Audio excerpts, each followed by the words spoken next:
Welcome to the 52nd episode of 41 Files. Lindsay Shively here in the podcast studio with Sam Hartle. Good morning.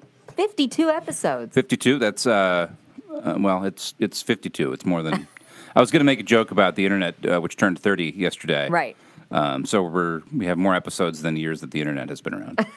That's something. And almost coming up on a year. That's really exciting. Mm-hmm, yeah. All of our downloaders, listeners, thank you so much.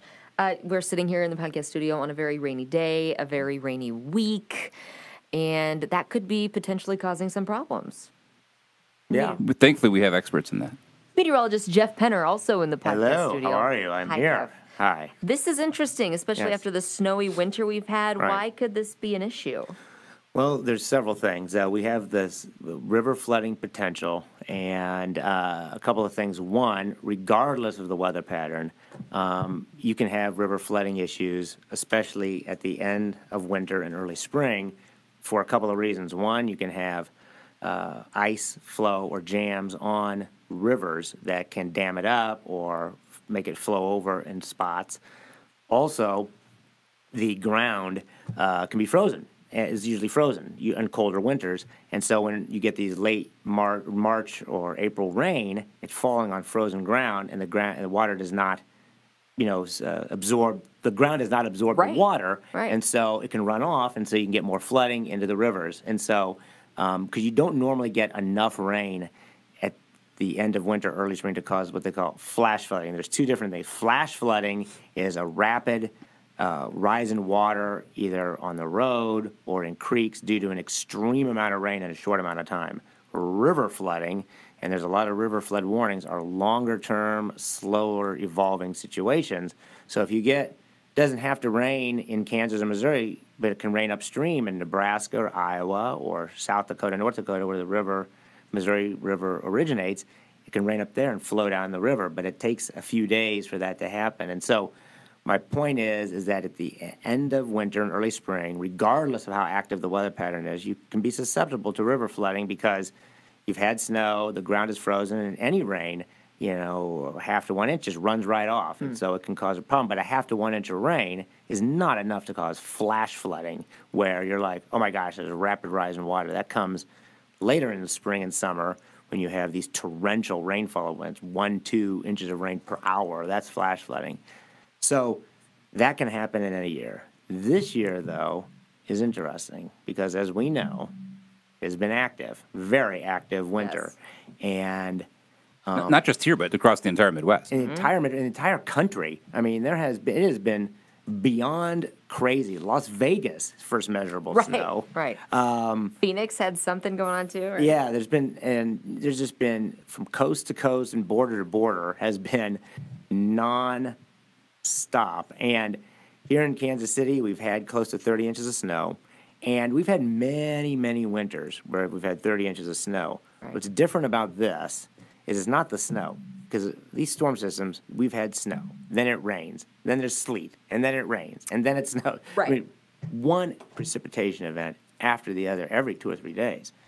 And so it's been a very active weather pattern, and here at 41 Action News, we have exclusive technology to look into the long range. It's called the LRC, Lees-X Recurring Cycle, and Gary talks about it all the time, and we use it all the time. The pattern sets up in October and November, uniquely every year, and then it begins cycling, and it continues through the winter, through the spring, into the summer, and then through September, and then a new pattern sets up in October.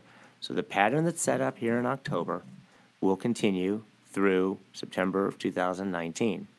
And it's an active weather pattern. And the pattern started, I don't know if anybody remembers, but the pattern started around the 5th of October, between the 5th and 10th of October here in Kansas City, and over much of Kansas and Oklahoma, Texas, eastern Nebraska, and Iowa.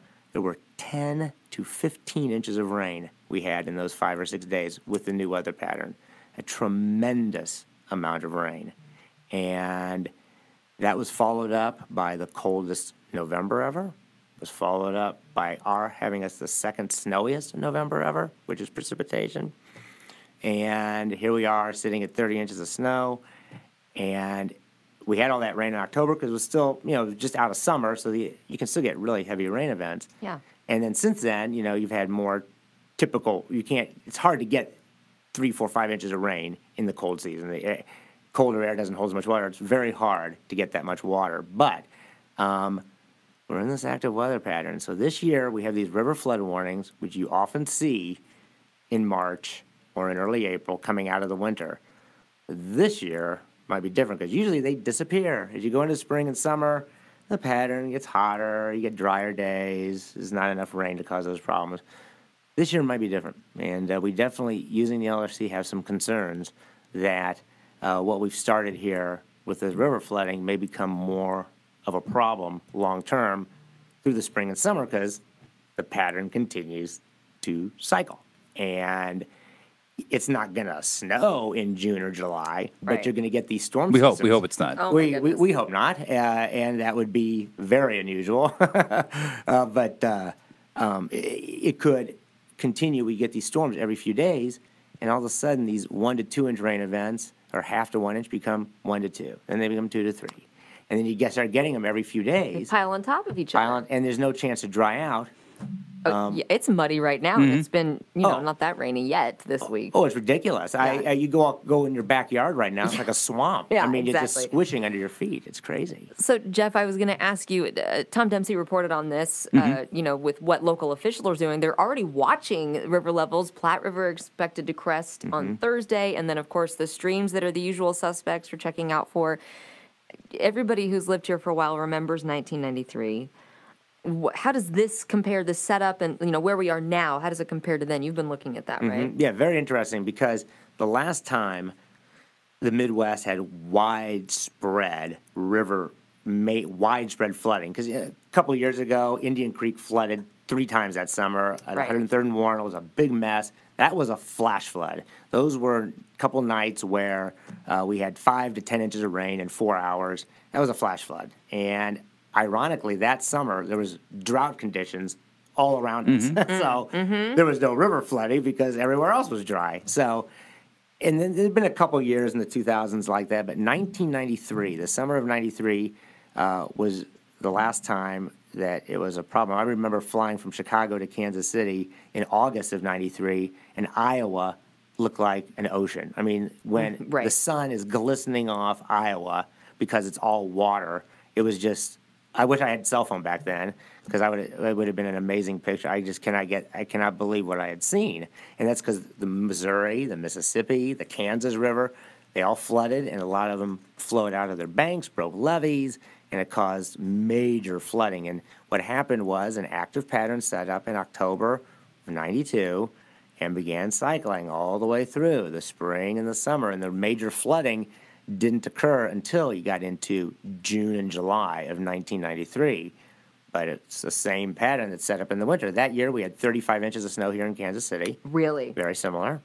And we had, although this year I think we've had more events. I think we had bigger storms, Fewer but of them. fewer of them. This time we've had a whole bunch of storms. So, and wait, are you thinking we could be in store for something of that magnitude? the chance is there. To predict Oh. that this far in advance is, even using the LRC, is hard to say because that year what ended up happening is you ended up having these nightly 5 to 10 inch rain events that not just occurred near 103rd and Warren, but over the eastern half of Iowa one night, then Nebraska, and then it would sag into Kansas and Missouri, and it was just every single night. And you throw 8 to 10 inches of rain over half a state every night in some other part of the state, the rivers just can't handle it. And so it's just that is too much. And this pattern and that pattern, they're different, they're unique, but there are similarities. And kind of interesting, I went back and looked at the records of how much rain we had here in Kansas City from October of 92, when the pattern set up, to March of 93. And we had 15.73 inches of rain that season here in Kansas City, rain and melted snow in that time period. This year, we've had 20.4 inches. Now, 11 of that came in October, but that counts. You got to count it. That's part of the pattern. Man. And the rain in October that we had wiped out. Remember, we were in a drought last summer. It wiped out the drought in 10 days. We were in a moderate to severe drought. Then the pattern changed, and the drought was over with in 2 weeks. And because it wasn't just here, it was everywhere. So when you look at October and you go, wow, that's an anomaly, you had 11 inches of rain. Sometimes you get those, and it's a localized situation where it's just Kansas City, so you can't really say it's the pattern. But as I told you, it was 10 to 15 inches of rain from Texas to Nebraska and Iowa was a big feature. It was something that you have to look at when you know the LRC and go, okay, this means something. This is a big deal. This is a big feature. And so, it's been going on. I mean, it was not only a big feature, but it's been an indication of what we've been dealing with. So yes, we do have concerns that I would say this year that there is a much higher chance of river flooding and problems than a drought. I don't think there's any chance of a drought this summer. So, in terms of the timing, and then if you're a viewer or somebody who lives in the area, what are some things that you can kind of use as yardsticks to measure, the rest of this month, in April and May, that you can say are kind of barometers of, hey, we might still be on the track of a repeat of 1993. Well, you can look at the number of flood watches, the number of flash flood watches that are coming out. A prime example is a great question. This storm that we're in now, there was a flood watch from western Kansas into Nebraska and Iowa with this storm. That not only is extremely rare out there, but for this time of year is even more rare. So when the Weather Service is thinking that there's a chance of flooding in these areas, they'll issue these flood watches, or there's a flood watch, which is a longer-term deal, or flash flood watch, which means short-term. And if you're going to have a pattern like 93, we had flash floods and floods. The West Bottoms flooded. That was long-term. It was a mess. And but then you get stuff like Brush Creek in 1977. That's a flash flood, or Worrell. But what can a viewer look at is they'll know every day, every few days, we're talking about another storm. It's not just here; it would be everywhere, right? Everywhere. Not just oh, hey, there's a chance of thunderstorms, eastern Kansas, western Missouri, and then 5 days later it's up in Nebraska. You're talking about a storm that's much bigger, in geographical size and frequency as well. And not every storm hits everywhere every 3 days, but you keep getting these situations, and then these kind of things, it begins to feed off of itself because you keep getting the rain, the water's in the ground, it evaporates, there's more water, there's more moisture to work with, so the storms are juiced up anyway. So that's what happened in 93. There was so much water everywhere that these storms were, were being... They were heavy. They were heavy. They were being juiced up, because it was feeding off of itself until the pattern changed. I have the same mental image you just talked about, the plane over Iowa. I grew up in Liberty, grandparents in Independence. We'd drive up 291, and you're not far from the river at all. I mean, I was a child, and that was the first distinct notion I had that, Liberty is on a hill, because we'd go down the hill, and then 291 looked like it was in the middle of a lake, all the way to the river, through all these farm fields for what felt like, miles. And you would see pictures of levees breaking from St. Louis to Omaha, Nebraska, and the Missouri River just flowing over and out into these farms and literally just rushing out because we couldn't contain, the levees just didn't contain the amount of water. And that was an extreme case. I think 1951 was another one here in Kansas City. So this is something we're going to watch for. We're not saying yes, it's going to happen, but the conditions are favorable for that kind of a situation. Scary thought. Yeah. In 1993, you hear the phrase like once in a 500-year flood, once in 1,000. Where did 93? What was the?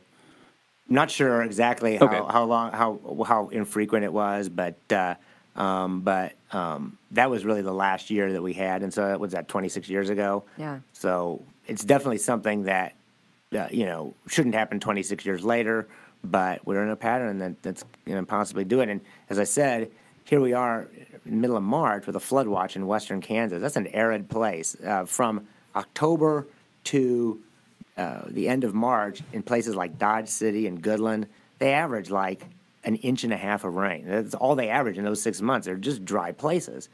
You're talking about a flood watch. They had a blizzard, and now they're having rain. That's just an indication, and you're getting rain all the way into the eastern plains of Colorado with the storm we're in now. Just an indication that there are signs that this could happen, but it takes it takes something extreme to turn it into 93. But the setup is there. Well, we're gonna have to keep a very close eye on it. Jeff, thank you. You're welcome. Next, joining us on the podcast, we have the diligent reporter from 41 Action News covering the airport, KCI, twists and turns, all of it, Kat Reed on the phone. Hi, Kat. Hey, Lindsay, thank you. Thanks for diligent. That was a nice way to put it. I think some people find it a little overwhelming at times, the amount of airport coverage. Speaking of, Kat, you have a dog, Rosie. How does Rosie think about all your airport coverage? Well, Rosie's pretty upset that she hasn't been able to fly out of KCI because she's still working towards her support animal certification. Unfortunately, since Rosie attacks other female dogs, I don't know how well she's going to do. Rosie. Sweet Rosie. Sweet Rosie. But she follows every twist and turn. She watches all my stories with me. I love that. I mean, I can't believe that we have a groundbreaking date, March 25th, right, Kat?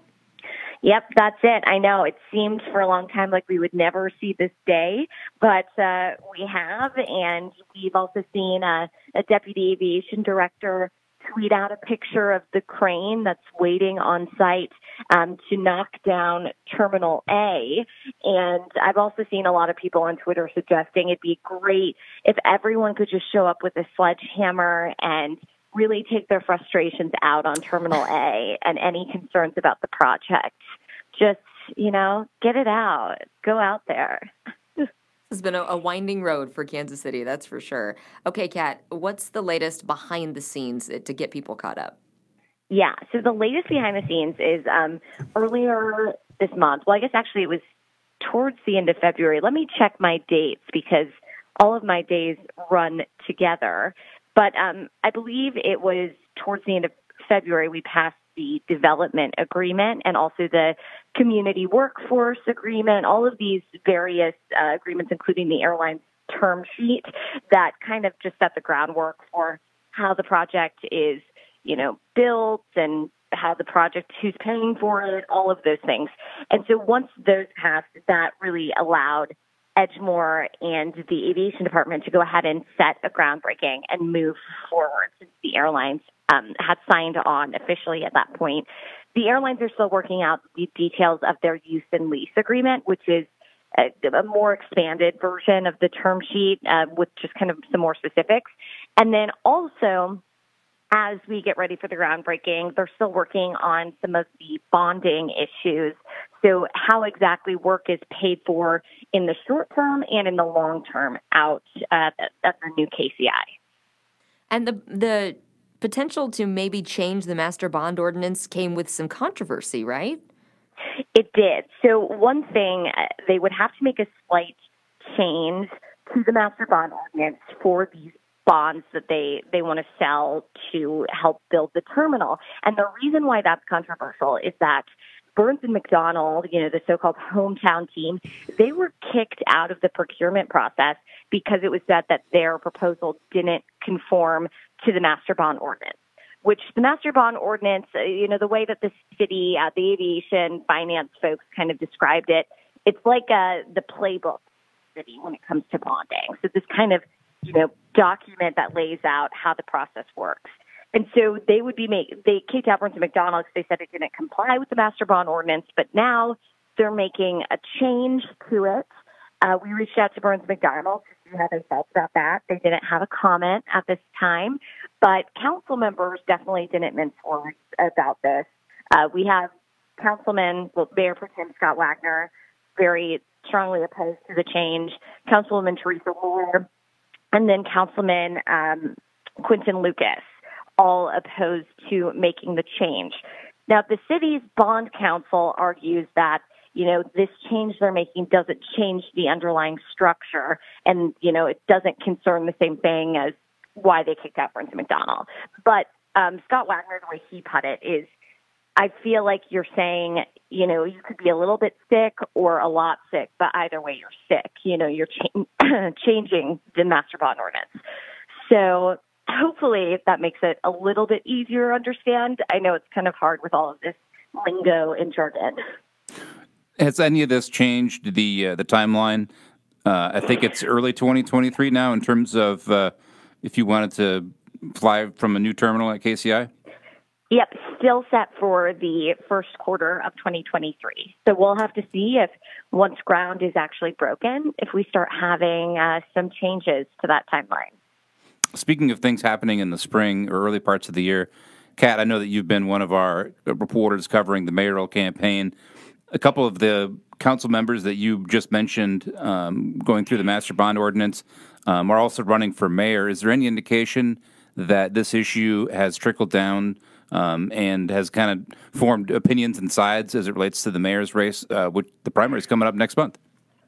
Absolutely. I think almost every forum you go to, the new KCI is a topic of discussion and a place when candidates really kind of throw shade at the current administration for how things have gone. I haven't heard anyone who I've talked to, any of the interviews I've done with candidates, no one has said this has been a great process. I love how this has gone. So far I've spoken with Quentin Lucas, Phil Glenn, Steve Miller, Scott Wagner, and then who is my number 5? The days just run together. Oh, Alicia Kennedy. So I've talked to those 5, and then I have Clay Chastain next week.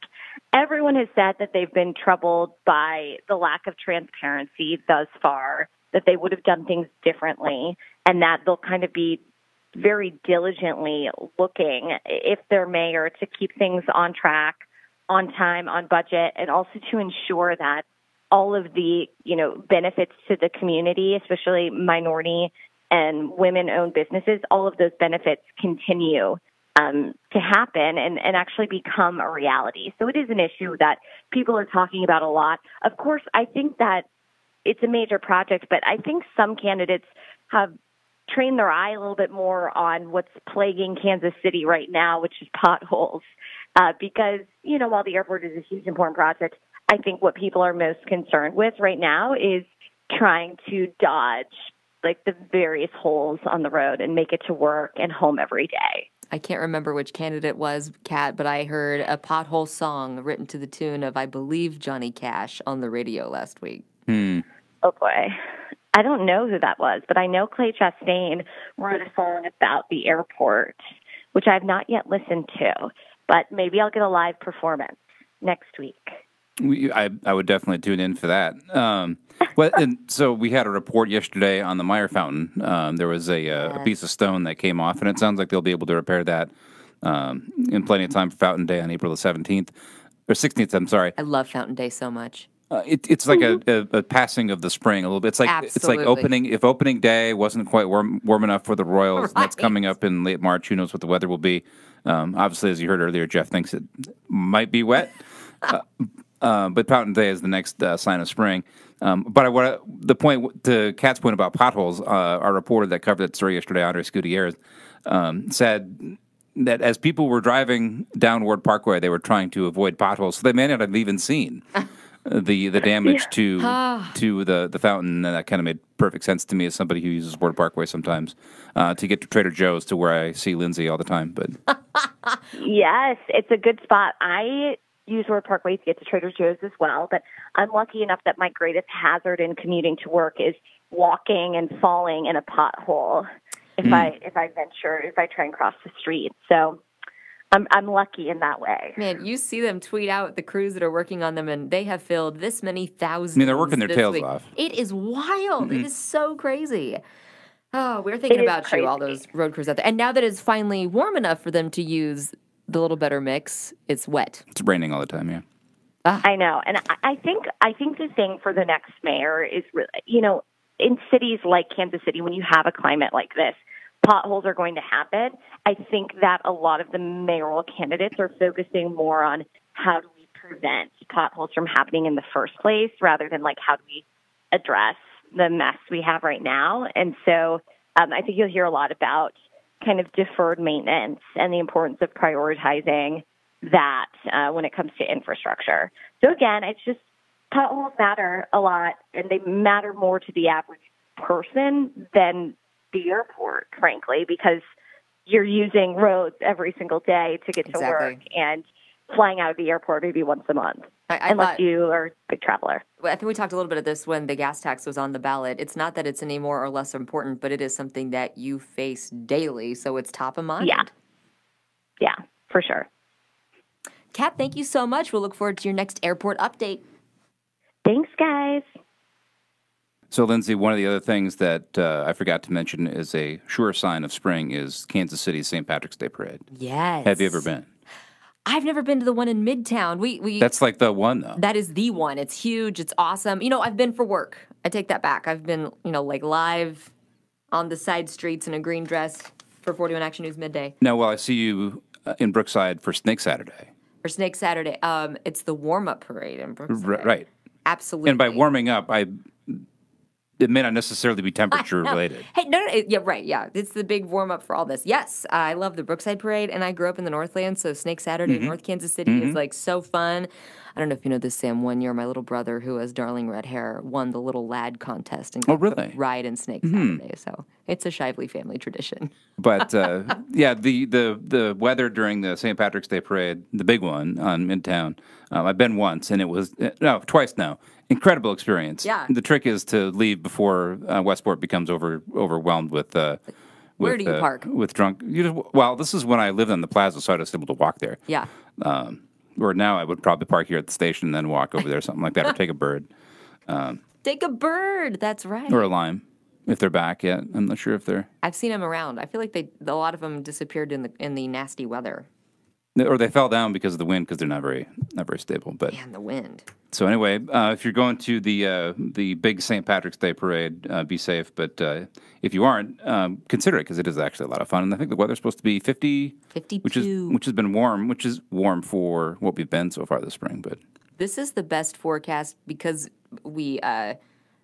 It's like when we go to the parade by our house. This is the best forecast we've seen probably in 3 or 4 years for it. It's been wild.